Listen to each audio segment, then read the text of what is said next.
Do you remember if there was a specific word or two in the breakdown that, in the description of the character that where you just said, oh my God, that's, is it all just kind of a haze, or do you remember any specific words that really kind of jumped out at you? It's a bit of a haze. I think it's kind of strange, but I honestly think it was whatever the words were in the description that, basically the fact that it wasn't a perfect character. There was something about the description that I really liked, that she was flawed, that she was flawed, that she was haunted, that she had regrets. I just liked that. But also they said she's incredibly intelligent. She was she's a genius hacker. She's a systems, analyst, genius. And I love that kind of thing, that she was really smart and really capable and high functioning, but that she was flawed and that she had chinks that were visible. I think it was just that kind of combination, because you just don't always get that. It's usually a very, we need you to be, she's strong and really intelligent and blah, blah, blah, blah. That's boring.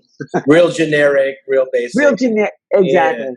Yeah. Was addiction part of the description? Like any kind of addiction, or was that anywhere in the description? They had, actually that's interesting. They had Horgel in the scene, which was my Horgel.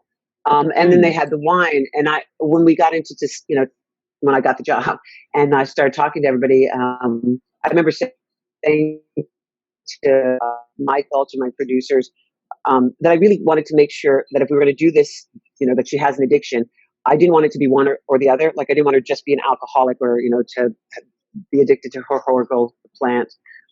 Because those two things, this is my take. Whenever we see people drinking wine nowadays, like in movies or whatever, everything's fine. You don't really project anything on that person, right? If you see someone maybe smoking pot or something, you instantly project, ooh, that's a lowlife. That's a drug addict. They don't got no kind of, standing in the world. And I thought that's wrong, because there's more deaths that can happen from alcoholism than there is from, marijuana, right? So I wanted to make sure that we had this kind of, that she has a balance, she has a science of how she does this. It's kind of like that movie that Denzel Washington did, where he's the plane, and he has to land the plane, and yes, upside down, and he's in alcohol, whatever, and alcohol and then coke or whatever. But I thought there was something interesting about that he used all these different drugs to get him to a place that he could do that action, and that he felt he wouldn't be able to do it without making that concoction, right? So I kind of like that idea that she thinks the only way that she can be productive is if she has, a couple of glasses of this, a few tokes of that, and then she can stable herself. So I really wanted to make sure, I just wanted to have it to be those two, more than one kind of, crutch, so that I'm not just, she's an alcoholic. Yeah. No, she's self-medicating. She's just medicating, finding that zone that's zen for her to deal with the emotions. But I also love the fact that you're really forceful and strong in the scenes with Patrick Stewart, who's obviously like this amazing actor, and he's comes from so much background with the stage and Shakespeare and everything. But you are one of the strongest people I've seen act opposite him. I mean, you're tough on him. You call him out on stuff. Sometimes you're like, F you, get out of my face. That's right. That's right. And I like that, because we rarely see that. Normally he's always everybody's a little subservient, and and people don't challenge him as hard as you did. Yeah. Which is one of the reasons I love Raffi's character, because she's such a strong woman. Yeah. Yeah. It's neat. I really like how that developed. And this is how I took it. Raffi and JL, and I apologize for people who don't like me calling him JL, but you got to understand, she knows him that way. Nobody else knows him that way. That's our thing. That's our thing. You have a problem with it, I'm sorry, get over it. That's go ask Captain Picard if you got a problem with it. He has no problem with it. So if he doesn't mind it, then you should not mind it. But the one of the things about Raffi and JL's relationship is that she had her, she has a lot of stuff that happened in her past. You can get a little window of it when you see her with her son. So she hasn't been She just hasn't made the right choices all along her life. So she struggled. When she started to work with Picard, he brought her out. He gave her a safety line. He made her, feel strong and respected. And he basically helped her pull herself out of her original addictions. So she put a lot in him, right? There was, from her eyes, he was her boss, her superior for sure, but her friend, her mentor, her father, her brother, her lover, all those things in her mind, because this person saved her, right? And that she believed in his fight, thought it was our fight. So then when the situation happens with the Romulans, and he basically resigns. Yeah, he basically is like, well, I'm just going to resign. And this is something that they were planning. Like, we have to figure out how we're going to save millions of lives. And he resigns, and then she gets fired. I mean, it's such a betrayal. She just feels so betrayed that she tumbles and spirals back until we see Picard come and visit her again. So with all that as her foundation, as their history, you can see why she is not going to just take his word for it. She's already been, in her head, betrayed by him. He hasn't always stuck by his word. So she's hard on him. She's absolutely hard on him to be, say, I know that you want to do good. Don't wimp out. Don't do that thing that happened before. Let's stick to this. Mm-hmm. And if you're going to have me be part of this, this adventure, this mission, don't let me down again. So I love that, as well as the fact that to her, he's her mentor, her father, her brother, her best friend, her savior. There's a shorthand when you have a relationship like that. And I love it. And Patrick and I love it. We just, it's great to have that kind of freedom to play with each other on set and to not feel restricted, to sort of be like, this way, and just sort of like meet eyes and meet voices. And so I'm glad you picked that up, because it's something we really enjoy. And I think it's important to see that, because we need to, especially now, we need to challenge our leaders. We need to stay on our leaders and make sure that they do what they said they were going to do. We all follow them because we believed the story that they told us. So we need to hold our people accountable.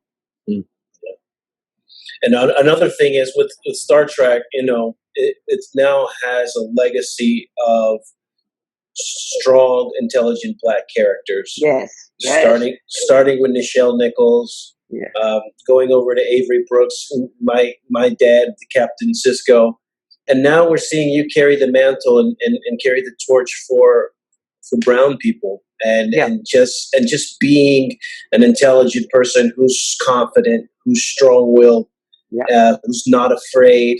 And I think it's important for women of color out there and all people of color to see those kinds of images of themselves in the future, doing good things. Yes, I agree with you 100%. Actually, Nichelle, that was the first time there was an interracial kiss on camera. Right. That was the first time that, and my father's Black and my mother's white, but still, that was the first time that we basically saw our world reflected on television, to see, two people of different races kiss. And it was phenomenal. So thank you, Nichelle, for that. But yeah, I've made a conscious effort of, like, even when we had the hair discussion, because this is my hair, this all me. And I basically, yes, it is. And I basically said for Raffi, I wanted even more. I was like, I want her silhouette to be huge, because I wanted to sort of really sort of, sell it, to the home base, that curls and crazy, natural textured kind of funky hair like we do is still alive and proud and loud in 2400. Yes. But, and it's kind of a funny thing to say, but it's incredibly important, because if anybody out there who is not the norm, who looks a little different and, just is a little bit unique, it's so important to see yourself reflected in society. Yes. I think about my two nephews, my two beautiful brown nephews, right? They're gorgeous creatures. And I think about myself when I went into school, like first grade, second grade, third grade, whatever. They used to have pictures of the presidents around the classroom, and you just sit there and don't, as a little child, it's just sort of subliminal. You're just like, there's a president, or whatever. Now, all I can think about is that my two delicious young brown boys now sit in that room and they see a brown man up there. Mm-hmm. Do you understand how, like, they have to go pretty far down the list, but yeah. Child, they have to go. Not if they go from backwards. Not if they start from That's forward. Right. They start right there. Touche. Yes. But, you know, subliminal, like, we don't even realize what that impact is, because whether the teacher says it or not, they see that a representation of them can go far.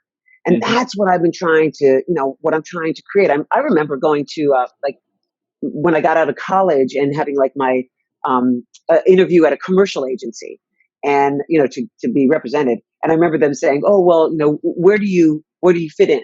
And I was playing dumb. It's like, what do you mean? What do you mean? Where do I fit in? It's like, well, you know, like, where do you feel comfortable?